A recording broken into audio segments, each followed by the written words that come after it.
राज्यामध्ये 7 नोव्हेंबर हा विद्यार्थी दिवस म्हणून साजरा केला जातो। भारतरत्न डॉक्टर बाबासाहेब आंबेडकर यांनी याच दिवशी शाळेमध्ये प्रवेश घेतला होता।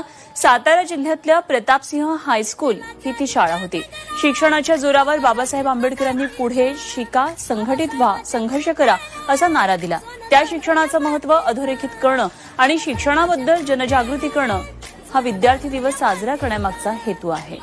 आज विद्यार्थी दिवसाच्या निमित्तानं भेट देऊया सातारा जिल्ह्यातल्या या ऐतिहासिक शाळेला।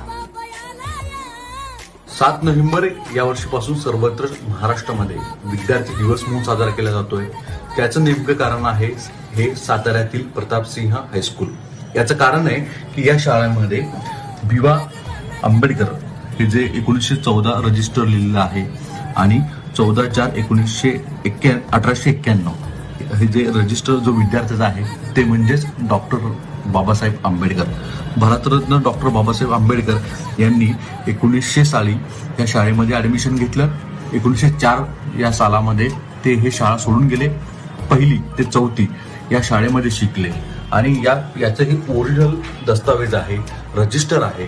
त्याच्यामुळे संपूर्ण महाराष्ट्रामध्ये 7 नोव्हेंबर हा विद्यार्थी दिवस म्हणून साजरा केला जातोय आणि वेगवेगळ्या माध्यमातून तो सगळीकडे साजरा केला जाणार आहे।